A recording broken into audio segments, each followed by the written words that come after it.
Sir, இப்போ ஒரு வீடு வாங்குறோம் அப்படின்னா, நம்ம என்னென்ன விஷயங்கள்லாம் கருத்தில் வச்சு வாங்கணும் சார்? எதெல்லாம் நம்ம சரியாக இருக்குதான்னு பார்க்கணும் சார்.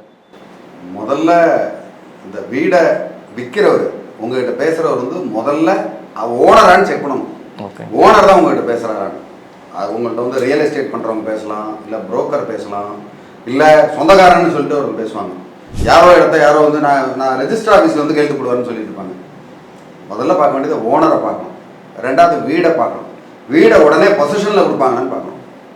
இப்போ இந்த விஷயம் ரொம்ப ரொம்ப பேசிக்ஸ். இதுதான் பேசிக்ஸ். இதை வச்சு ரெண்டாவது அந்த டாக்குமெண்ட் வந்து ஒரிஜினலை பார்க்கணும். ஒரிஜினல் இதுதான் ஒரிஜினலா அப்படின்றத 100% செக் பண்ணணும். ஈஸியை வச்சு செக் பண்ணணும். ஈஸியை வச்சு இவர் இன்னார் தான் ஓனரா, அவங்க தானா அப்படின்றது எல்லாத்தையும் பார்த்து அதுக்கப்புறம் நம்ம அடுத்த முடிவு எடுக்கணும். சார், இப்போ ஈசி இதெல்லாம் பார்க்குறோம். எத்தனை வருஷத்துக்கான ஈசி பார்க்கணும் சார்? பொதுவாக இதெல்லாம் வந்து ஒரு கைடன்ஸுக்கு தான் நான் சொல்கிறது. இந்த மாதிரி ஈஸியெல்லாம் எடுத்துக்கிட்டு ஒரு 40 வருஷம் ஈஸி எடுத்து பார்த்துக்கலாம். மேனுவல் ஈஸின்னு சொல்லுவோம்.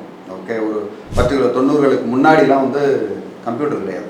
அதனால் மேனுவல் ஈஸி எல்லாம் அந்த ரெஜிஸ்டர் ஆஃபீஸில் உள்ள அந்த பத்திரப்பதிவு சம்மந்தப்பட்ட ஆவணங்களை வந்து அதில் வேணும் அப்படின்னு எடுத்து பார்த்தீங்கன்னா ஒரு 40 வருஷம், ஒரு சிலதெல்லாம் பார்த்தீங்கன்னா 50 வருஷம் கூட இருக்கும். பழைய போக போக போக ஒரு சில தான் பட்டாலேருந்து ஆரம்பிக்கும். ஒரு சிலது ஒரு 50-60 வருஷம் முன்னாடியே பத்திரப்பதிவே பண்ணியிருப்பாங்க. அந்த மாதிரி இருக்கலாம். கண்டிப்பாக பின்னாடி பின்னோக்கி பார்த்து அதை நம்ம எடுத்து சரி பார்த்து தான் பண்ணணும்.